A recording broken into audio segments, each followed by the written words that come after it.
Selamat pagi, siang, sore, dan malam Pak Cliff dan teman-teman sekalian. Perkenalkan, nama saya David Krisnano Gunawan. Sekarang ini saya akan menjelaskan bagaimana cara mencatat persediaan menggunakan metode perpetual FIFO dan average cost. Nah, yang pertama FIFO.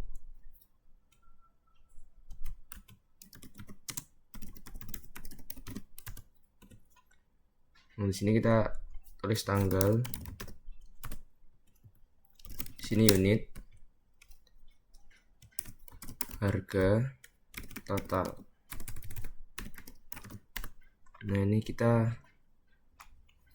Ctrl C, sebelahnya Ctrl V, sebelahnya lagi Ctrl V. Nah, di sini kita blok ini.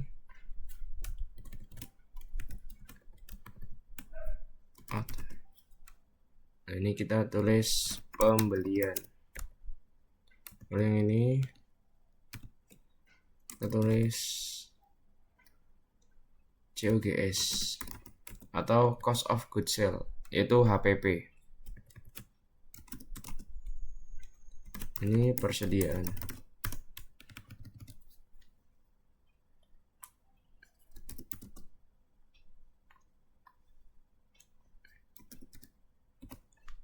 Nah, kita kasih border.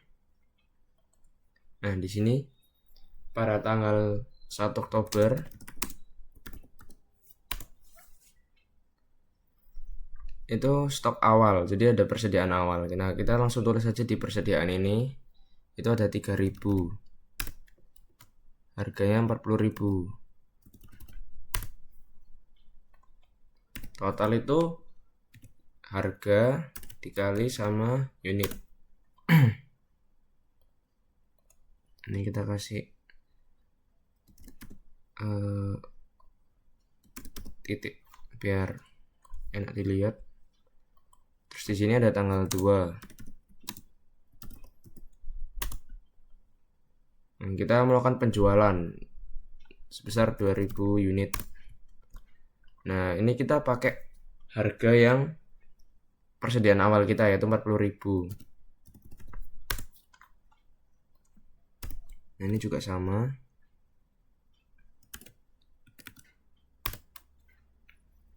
Nah, ini kita kasih titik juga.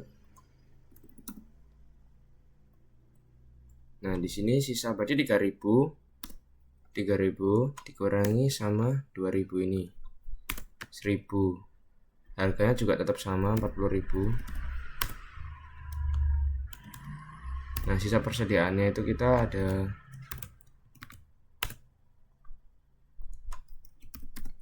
40 juta.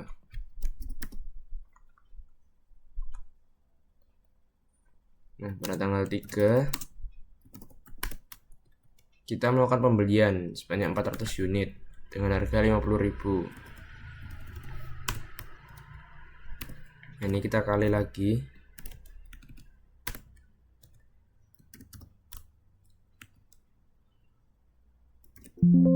Oh, sorry. Ini udah.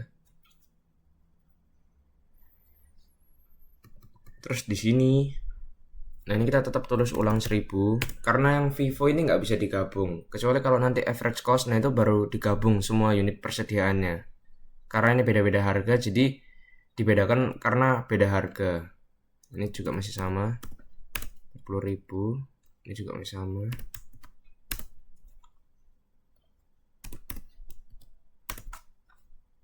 Nah, ini kita copy.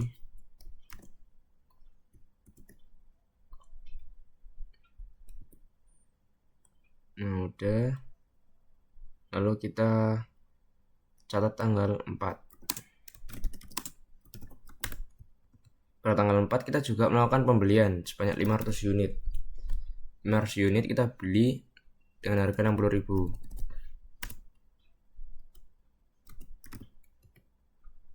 Ini dikali sama 500. Nah, kita juga tulis di sini ulang lagi. Oh, bentar, ini rumusnya salah.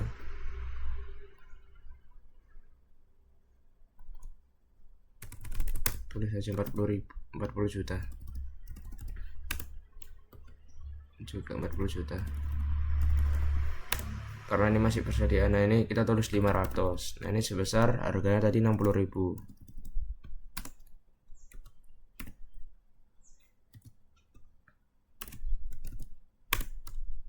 Oke,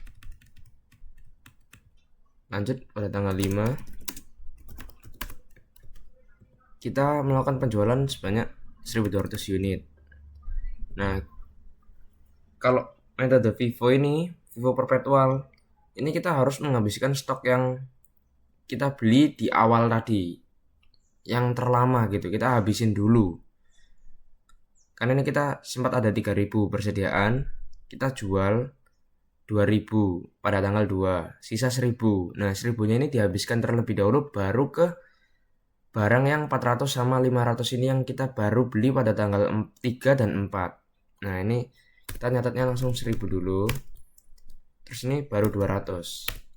Kan totalnya sama aja 1200 unit pada tanggal 5. Nah, ini. Nah, 1000 ini kita pakai harga yang sama dengan bentar. Ini keliru, ini harganya 40. Nah, udah. Ini kita pakai dengan harga 40.000.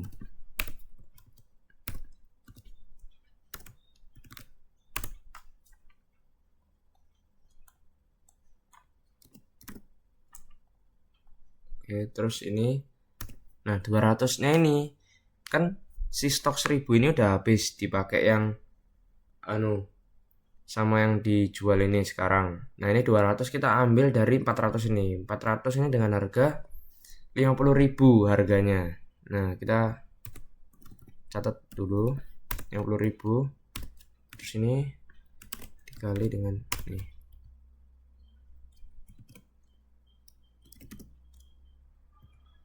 Nah, oke. Berarti yang 400 tadi sisa 200. Nah, ini tetap 500. 600 masih 60.000. Nah, terus yang ini 200 ini 50.000.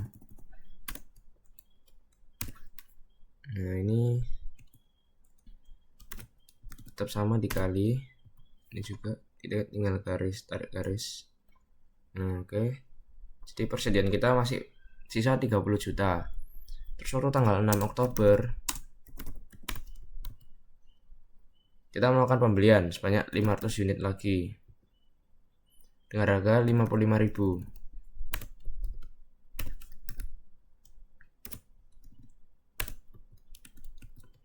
Nah, bentar, ini kasih titik lagi biar. Nah, ini kita catat lagi 200. Nah, kita copy aja. Kita copy. Nah, terus ini kita masukin ini.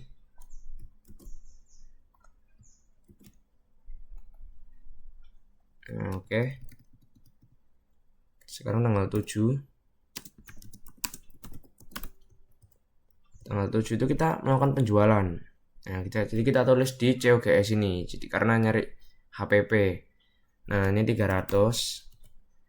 Nah, 300 ini kan kita punya persediaan yang paling lama ini 200. Berarti kita harus ngabisin 200-nya dulu. Nah, 200 baru ini 100. Nah, 200 ini tadi dengan harga 50.000. 13.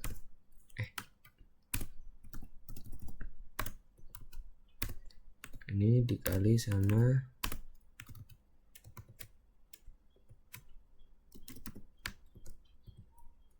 nah 10 juta. Nah, terus ini kita ambil 100 ini dari persediaan 500 kita ini. Jadi dengan harga 60.000. Nah, ini pakai sama. Nah, jadi 6 juta. Terus ini karena 200-nya udah habis di sini. Jadi ini 500 dikurangi 100, sisanya di sini 400. 400 dengan harga masih 60.000. Terus ini juga. Ini 500-nya masih penuh, masih utuh. Nah, oke. Udah nih, Vivo perpetual. Kita kasih garis tabel dulu. Ini kita kasih dulu.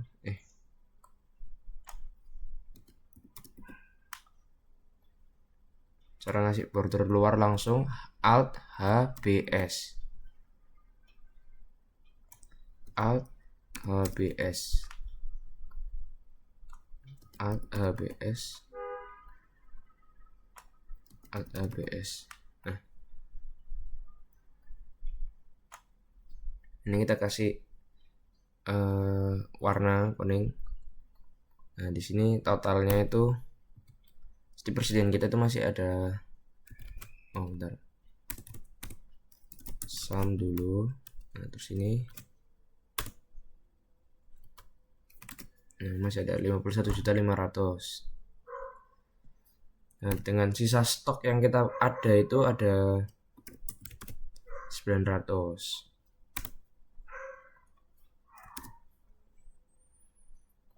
Nah, ini total COGS. Total COGS atau HPP, cost of goods sold. Nah, ini kita jumlahkan aja.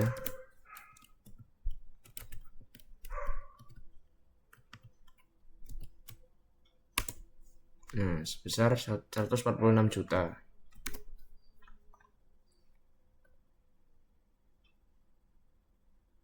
Nah, ini kita juga tambahin aja yang kita beli.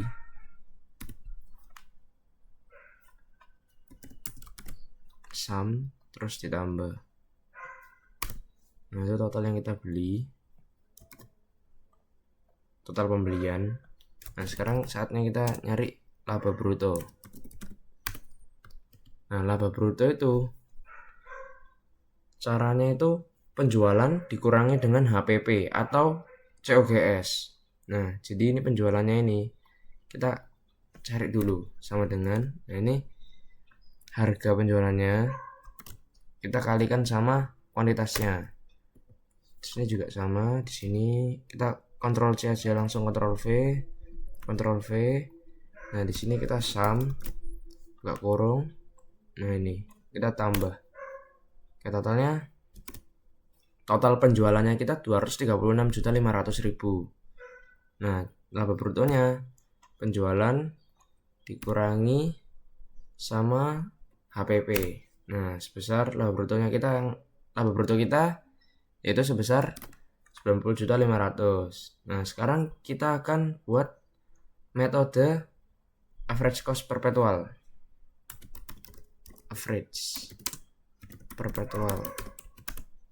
Nah, ini masih sama ya ini.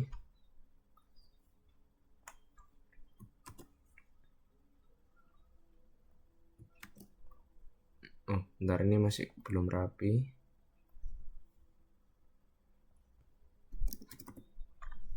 Kita kasih garis-garis dulu.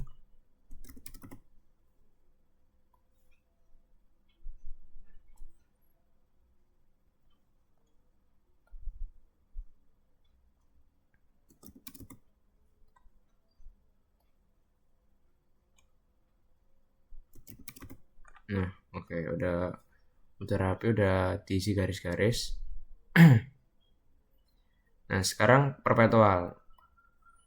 Kita catat dulu tanggal 1 Oktober, itu ada persediaan tadi. Itu kita ada persediaan awal sebesar 3.000 dengan harga 40.000. Nah, kita kalikan aja. 40.000 dikali dengan jumlah unitnya, itu sebesar 120 juta.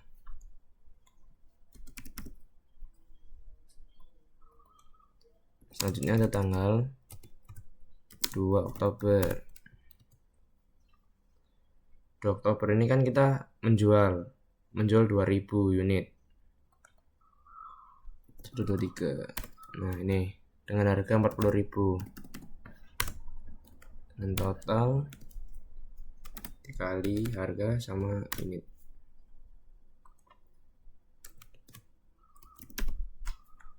Nah, ini di sini kita langsung tulis 1000 sisanya tadi. Terus ini juga masih sama 40.000. Ini kita pakai kita tarik garis bawah aja karena langsung mengikuti. Nah, oke, sama. Sejauh ini masih sama. Nah, ini sekarang tanggal 3 Oktober 2024. Nah, tanggal 3 ini kita melakukan pembelian. Nah, pembelian ini kita beli sebesar 400 unit. Jadi tanggal 3 kita tulis beli 400 unit dengan harga tadi sebesar 50.000. Nah, kita kalikan lagi.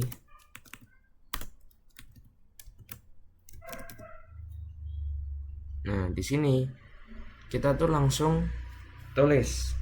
Kalau di average perpetual itu semua unit itu digabung. Meskipun dari harga yang berbeda-beda, tetapi nanti kita cari harga rata-ratanya gitu. Nah, caranya tuh ini 1000 ditambah sama 400 unit yang baru kita beli, yang 1400. Nah, kita caranya itu 40 juta ini ditambah sama 20 juta, 60 juta. Nah, setelah itu 60 juta ini kita bagi dengan 1400. Nah, ketemu harga rata-ratanya dari dua penggabungan ini yaitu Rp42.857. Nah, sekarang lanjut ke tanggal 4. Tanggal 4 kita melakukan pembelian 500 unit dengan harga 60.000. Nah, kita catat lagi di bawahnya 400 ini tadi 500 dengan harga 60.000. Nah, kita pakai ini aja.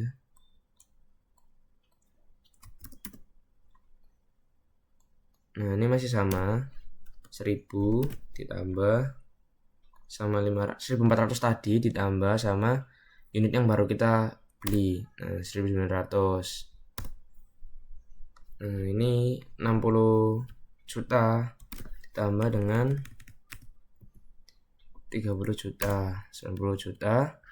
Nah, sekarang 90 juta dibagi dengan 1900. Nah, ketemu harganya. Harga rata-rata 47.368. Sekarang lanjut tanggal 5.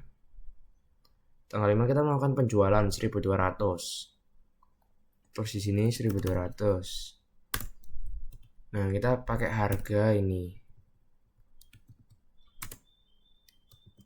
Nah, sama dengan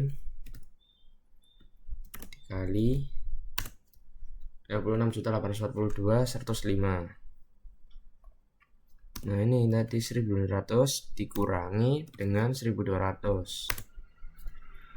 Sini 700. Nah, ini karena kalau pembelian kan kita nggak nambah stok nih, jadi harganya nggak berubah, harganya masih sama, yaitu tadi harganya sebesar ini.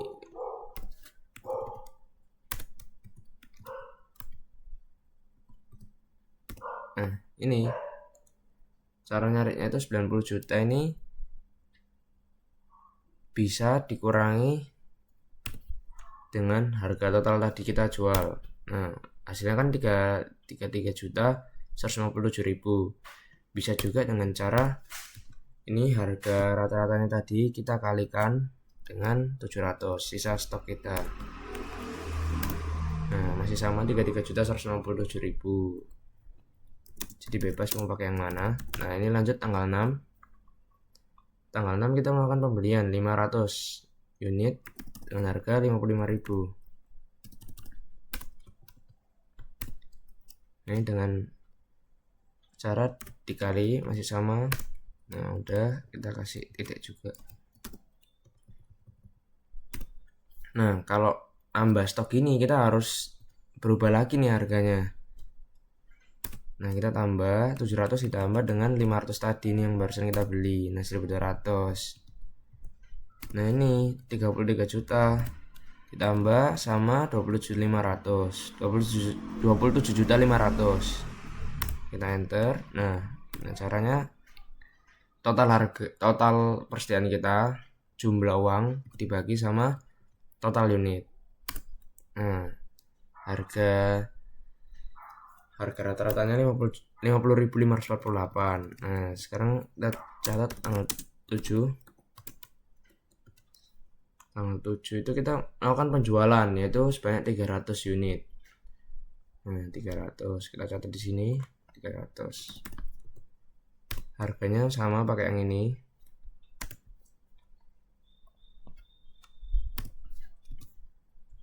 Nah ini kita kali.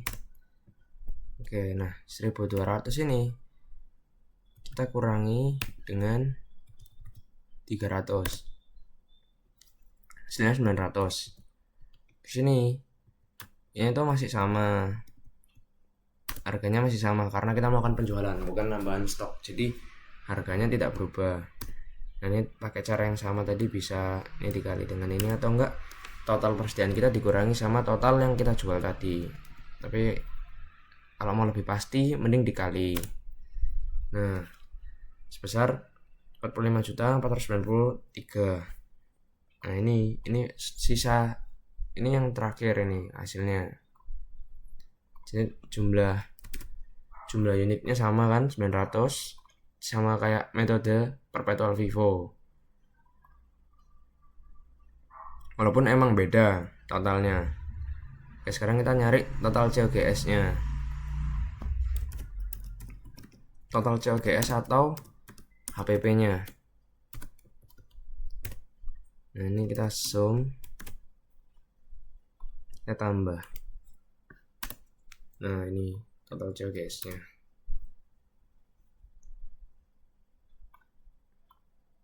Terus kita juga cari total pembeliannya. Total pembelian ini biar memastikan aja apakah benar 77.500.000. Oke benar. Nah sekarang kita nyari laba bruto. Oh sorry, salah, typo. Nah laba bruto itu sama penjualan dikurangi sama HPP minus sama total COGS nya. Nah hasilnya laba brutonya itu 84.493.000. Nah ini kita rapin dulu.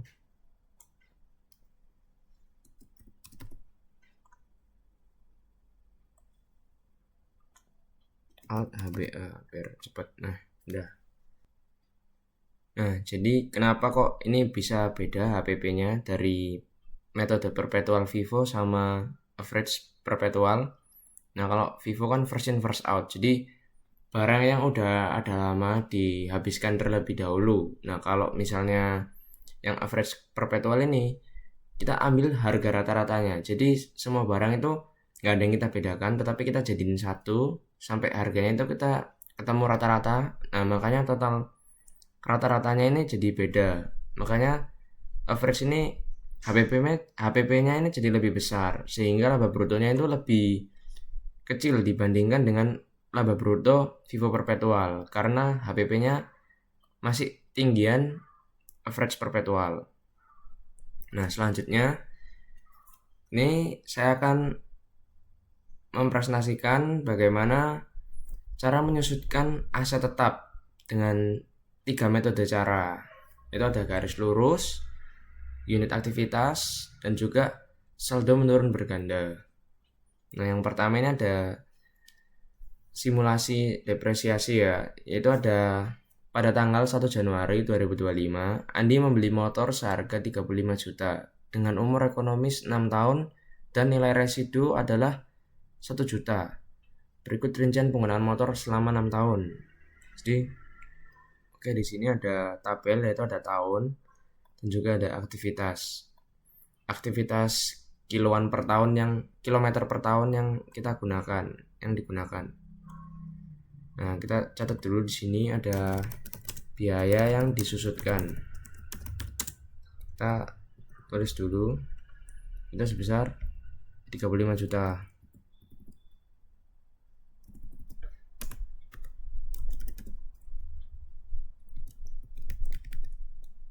Lalu nilai residu yang kita diketahui nilai residunya itu 1 juta.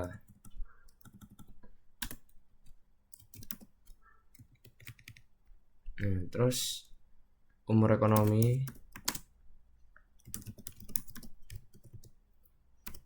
6 tahun.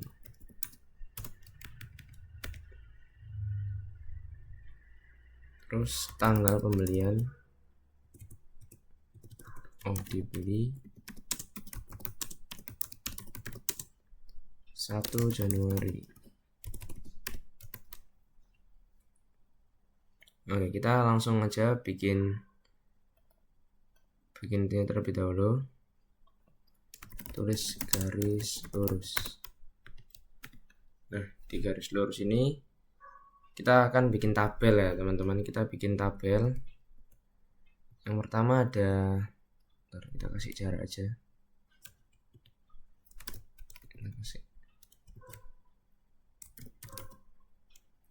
Ada tahun. Lalu ini ada biaya yang disusutkan.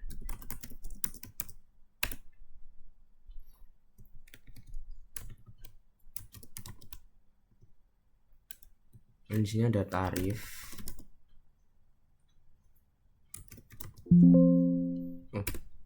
Bentar. Kita tulis tarif dulu. Nah, lalu kita blok 2 selnya ini Alt MJ biar jadi besar. Ini ada beban penyusutan.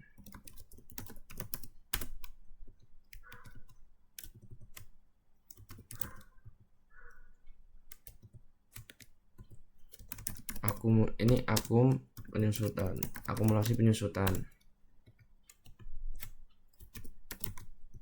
Nah, terus di sini ada nilai buku akhir.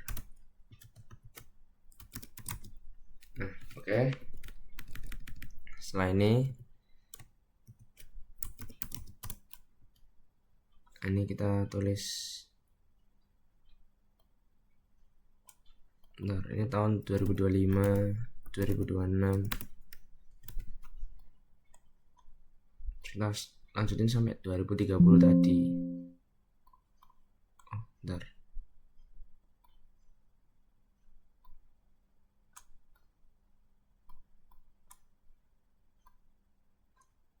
Oke. Terus biaya yang disusutkan. Bentar, kita Alt MC dulu. Nah, oke. Kita benerin tabelnya terlebih dahulu.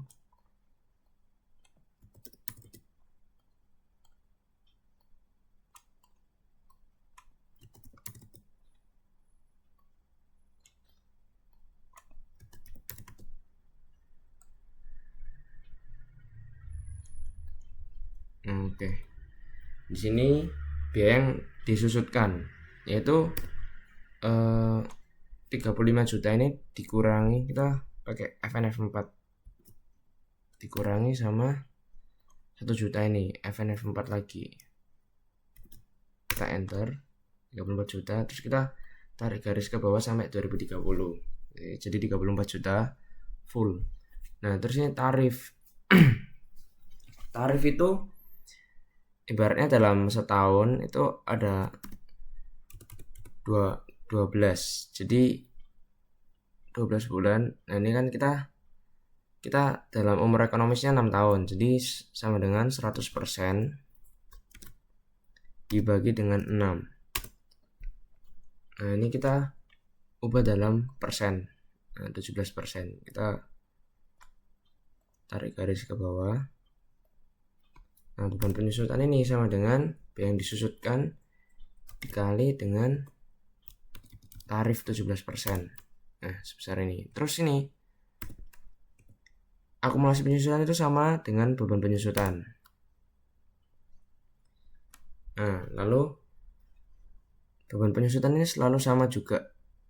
Sama semua beban penyusutan. Nah, kalau akumulasi penyusutan ini beda. Akumulasi penyusutan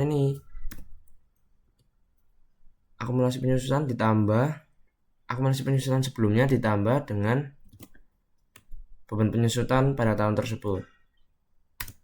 Nah, jadi nambah terus sampai 34 juta. Terus nilai buku akhir itu kita pakai biaya yang disusutkan, kita FNF 4 dikurangi dengan akumulasi penyusutan. Nah, kita tarik garis sampai bawah. Nah, hasilnya sama kan? Ini nilai buku akhirnya 1 juta. Jadi sesuai dengan nilai residunya 1 juta. Jadi nilai residu itu sama dengan hasil akhir dari tahun umur ekonomisnya nanti. Jadi nilai buku akhirnya sama dengan nilai residu. Oke, udah benar. Nah, ini kita kasih tabel dulu. Kita kasih warna.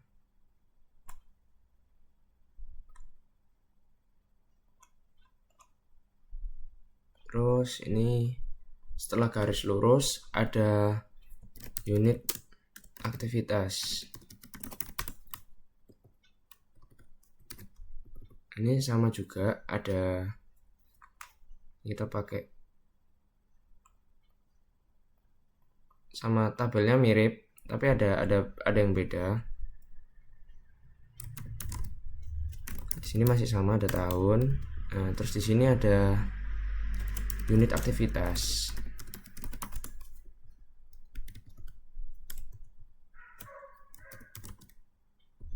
Nah, di sini biaya per unit.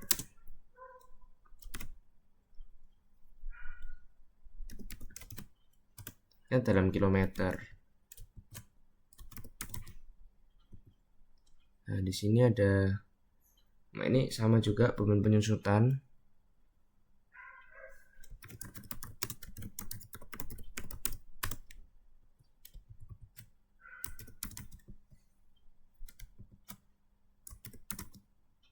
Bentar, kita kasih kotak-kotaknya dulu. Ini juga sama, akumulasi penyusutan.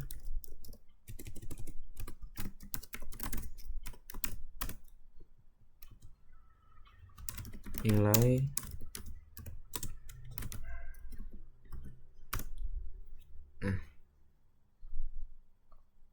ini kita samain aja, copy.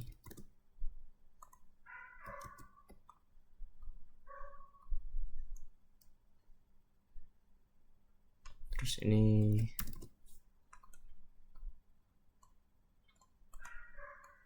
benar, edit lagi.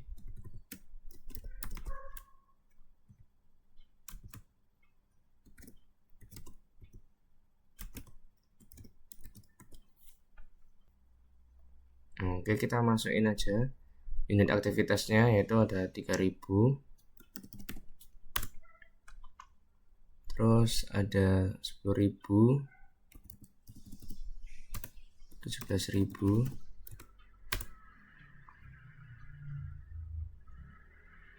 terus 8.000, 7.000, dan terakhir 5.000. Nah, biaya per unit ini cara kita nemuinnya itu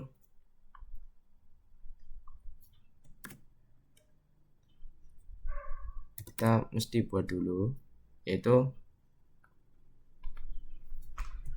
biaya per unit. Dan cara ini,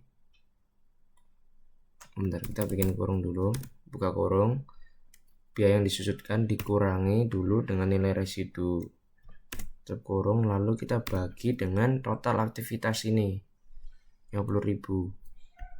Nah, udah ketemu 680. Jadi kita ambil dari 680 ini, kita FNF 4 biar kelok. Nah, udah, kita bentar, ini, nah kita langsung samain semua. Ini juga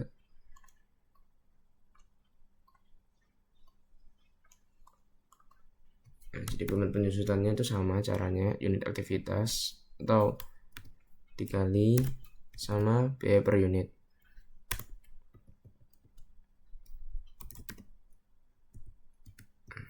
Ini terus ini juga sama, ini kita terusin aja bawah, nah biar sama. Terus ini caranya itu sama kayak tadi, akumulasi penyusutan sebelumnya ditambah sama beban penyusutan yang pada tahun ini. Nah ini kita langsung tarik garis. Nah ini nilai buku akhir itu biaya yang disusutkan, kita string FNF4 dikurangi dengan akumulasi penyusutan. Nah ketemu nilai sama unit aktivitas 1 juta, itu nilai sama kayak nilai residu, jadi udah benar.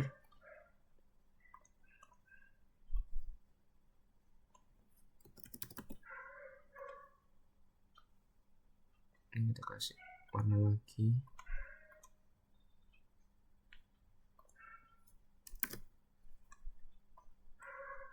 Nah selanjutnya ada menurun berganda.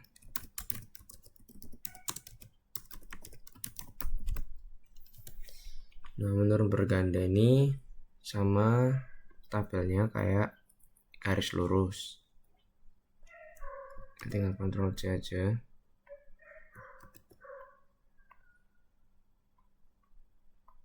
Ini kita perlu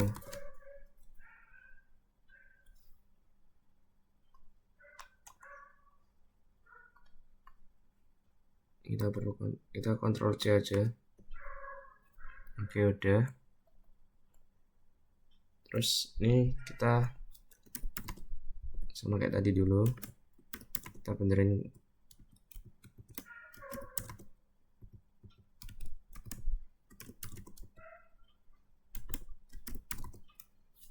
Nah ini kita tarik garis ke bawah.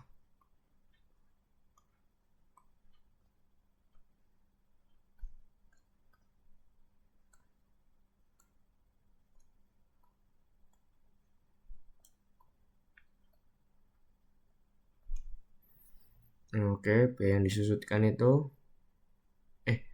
ini bedanya itu, ini bukan biaya yang disusutkan tapi nilai buku awal.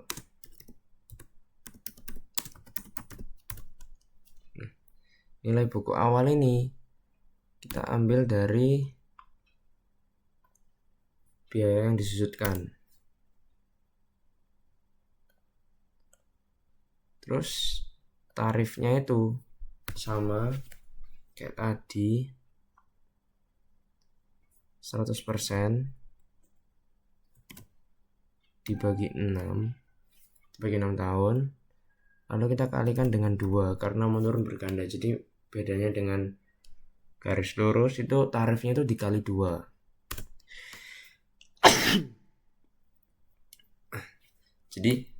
jadi bedanya tarif dari garis lurus sama menurun berganda itu bedanya cuma dikali 2 aja. Kita dalam bentuk persen yaitu 33%. Terus ini sama caranya tadi, masih dikali, terus akumulasi penyusutan juga sama. Nah ini juga ambil dari sini, terus kita string FNF4 dikurangi sama akumulasi penyusutannya. Nah oke segini. Nah nilai buku awal ini kita tuh pakai nilai buku akhir dari tahun sebelumnya. Nah jadi kita enter. Nah ini kita tarik garis. Nah, ini kan karena belum keisi. Nah ini juga sama, 3%. Terus ini juga sama sampingnya. Nah ini kita bikin rumus baru sama kayak akumulasi penyusutan sebelumnya ditambah sama beban penyusutan. Terus kita sorry. Oh, ini karena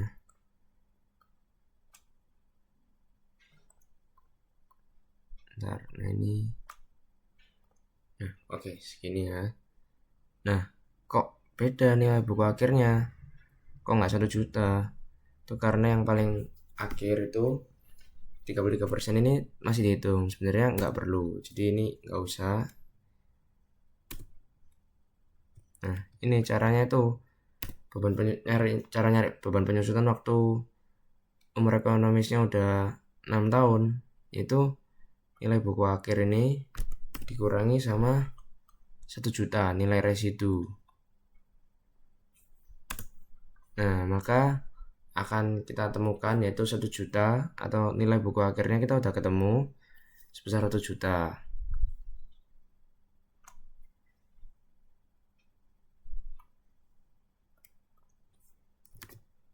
Jadi itu sorry, salah. Nah, jadi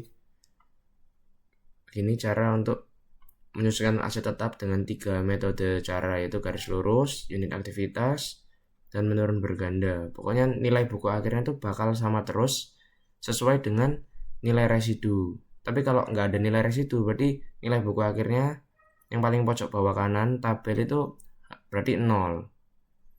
Oke, sekarang saya akan mempresentasikan penyajian laporan keuangan Indofood CBP sukses makmur. Jadi, apakah laporan keuangannya sudah sesuai dengan ketentuan PSAK? Mari kita lihat. Nah, sebelum itu, tujuan PSAK yaitu bertujuan agar dapat dibandingkan baik dengan laporan keuangan periode sebelumnya maupun dengan laporan kuantitas entitas lain.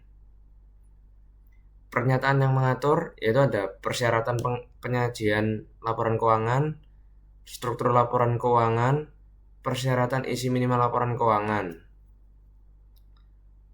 PSAK ini tujuannya juga biasanya disebut dengan General Purpose Financial Statement. Nah, selanjutnya itu ada ruang lingkup. Pernyataan ini berlaku dalam penyusunan dan penyajian laporan keuangan. Penyusunan dan penyajian laporan keuangan bertujuan umum sesuai dengan standar akuntansi keuangan. Pernyataan ini tidak berlaku bagi penyusunan dan penyajian laporan keuangan entitas syariah. Laporan keuangan adalah suatu penyajian terstruktur dari posisi keuangan dan kinerja keuangan suatu entitas dari posisi keuangan dan kinerja keuangan suatu entitas. Tujuannya memberikan informasi mengenai posisi keuangan, kinerja keuangan, dan arus kas. Menunjukkan hasil pertanggungjawaban manajemen atas sumber daya yang dipercayakan. Isinya ada aset, liabilitas, ekuitas, pendapatan, beban, kontribusi, distribusi, dan arus kas. Komponen laporan keuangan itu ada 6. Yang pertama adalah laporan posisi keuangan, yaitu ada pada akhir periode. Lalu yang kedua ada laporan laba rugi komprehensif, yaitu selama 1 periode. Terus ada laporan laba rugi komprehensif, yaitu selama periode. Next ada laporan arus kas selama periode. Yang kelima ada catatan atas laporan keuangan, yaitu informasi tambahan dan kebijakan akuntansi. Yang terakhir ada laporan posisi keuangan yang dicatat pada awal periode. Karakteristik umumnya. Yang pertama ada penyajian secara wajar dan kepatuhan terhadap SAK, standar akuntansi keuangan. Laporan keuangan disajikan secara wajar dan sesuai SAK. Yang kedua ada kelangsungan usaha. Laporan keuangan disusun berdasarkan asumsi kelangsungan usaha. Selanjutnya ada dasar akrual. Mencatat transaksi saat terjadi kecuali laporan arus kas. Terus ada materialitas dan penggabungan. Itu menyajikan laporan serupa dengan material dan digabungkan ke dalam kelas-kelas sesuai sifatnya. Selanjutnya ada saling hapus. Tidak menghapus aset, liabilitas atau penghasilan dan beban kecuali diizinkan oleh suatu PSAK. Lalu ada frekuensi pelaporan, yaitu menyajikan laporan keuangan secara tahunan. Lalu ada informasi komparatif, menyajikan informasi komparatif dengan periode terdekat sebelumnya dalam laporan keuangan periode berjalan. Yang terakhir ada konsisten penyajian, yaitu ada penyajian dan klasifikasi. Nah, seperti yang di sini ada terlihat laporan posisi keuangan. Nah, yang pertama itu ketentuannya itu harus ada urutan penyajian terlebih dahulu sesuai PSAK. Jadi ini sudah sesuai karena aset lancar diikuti oleh aset tidak lancar. Nah, seperti di sini ada aset lancar, lalu bawahnya ada aset tidak lancar, dan klasifikasinya sudah terpisah, sudah sesuai dengan PSAK. Aset lancarnya dipisah dengan aset tidak lancar, seperti yang dilihat di sini, yang atas aset lancar, yang bawah aset tidak lancar. Aset lancar, aset dengan tujuan diperdagangkan dan diperkirakan akan direalisasikan dalam siklus operasi berjalan dengan jangka waktu 12 bulan. Dan juga ada kas setara kas, sesuai PSAK terdapat kas setara kas. Next ada urutan yang ketentuan yang kedua, yaitu ada liabilitas. Di sini liabilitas jangka pendek diikuti oleh jangka panjang. Nah, seperti yang dilihat di sini, laporan keuangan Indofood sesuai, itu ada liabilitas jangka pendek terlebih dahulu, lalu ada liabilitas jangka panjang. Klasifikasinya udah terpisah, udah benar, atas yang jangka pendek, yang bawah jangka panjang. Liabilitas yang diselesaikan dalam jangka waktu 12 bulan setelah periode pelaporan dengan tujuan diperdagangkan. Dan juga pajak tangguhan. Pajak tangguhan tidak diklasifikasikan dalam liabilitas jangka pendek. Next ada urutan penyajian ekuitas. Nah, ini udah sesuai dengan PSAK. Ekuitas berada setelah liabilitas. Jadi tadi kan udah liabilitas, sekarang ekuitas. Klasifikasinya terpisah. Kepentingan non pengendali dipisah dengan ekuitas yang dapat didistribusikan kepada pemilik entitas induk. Kepentingan non pengendali sudah sesuai dengan PSAK. Penyajian sebagai bagian ekuitas, bukan sebagai pengurang laba. Informasi komparatif sudah sesuai, komparasi dengan periode sebelumnya. Nah, seperti yang di sini, ekuitas ini udah setelahnya liabilitas, dan juga ada ekuitas yang dapat diatribusikan kepada pemilik entitas induk, sudah sesuai.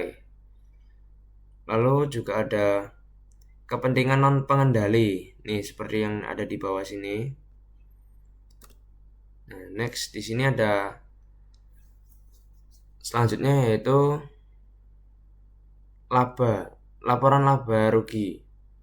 Ketentuannya, penyajiannya memasukkan unsur laba komprehensif.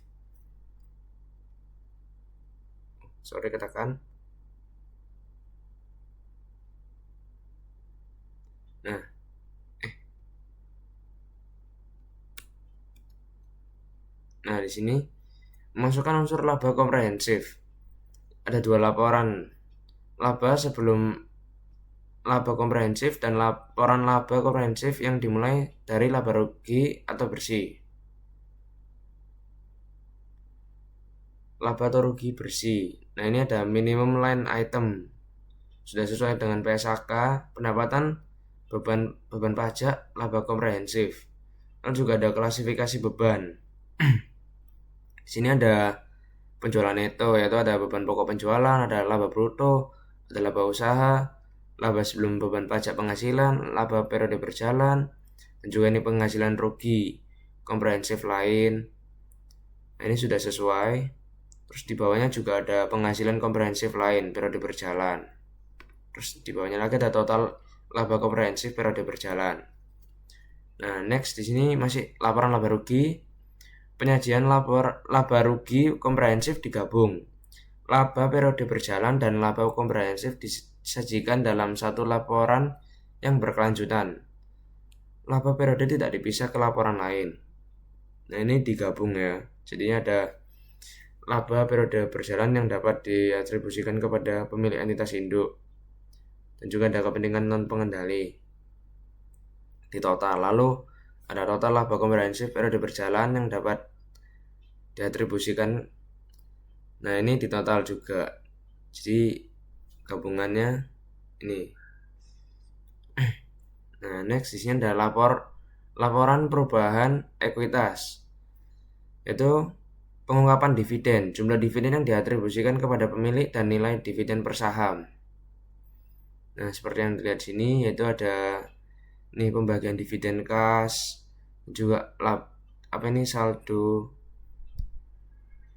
Nah, ini bisa dilihat ini udah sesuai, dan juga total laba rugi. Nah, ini ada total laba rugi di sini, laba sebelum laba komprehensif, dan laporan laba komprehensif yang dimulai dari laba atau rugi bersih. Nah, seperti yang dilihat sini udah ada, jadi udah sesuai.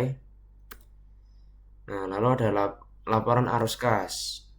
Itu laporan arus kas itu terdiri dari arus kas dari aktivitas operasi, aktivitas investasi, aktivitas pendanaan, dan kas, dan terakhir kas dan setara kas. Nah, seperti yang di sini ada arus kas yaitu dari operasi, dari investasi, pendanaan, dan juga yang terakhir yaitu ada yang di bawah itu kas dan setara kas pada awal periode dan juga pada akhir periode.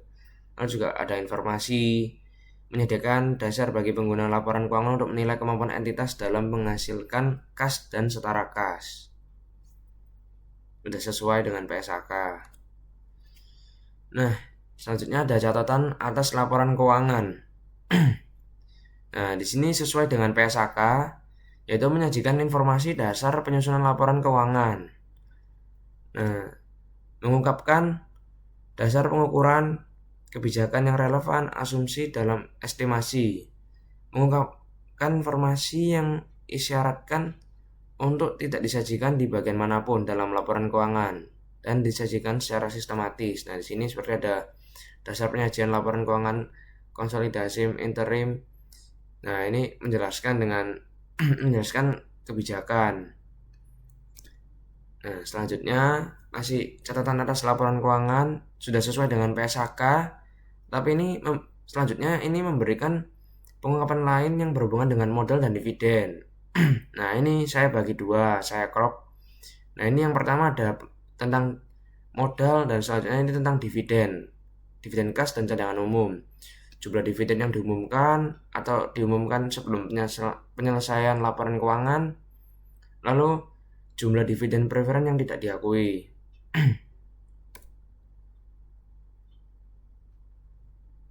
Terus di sini ada catatan atas laporan keuangan.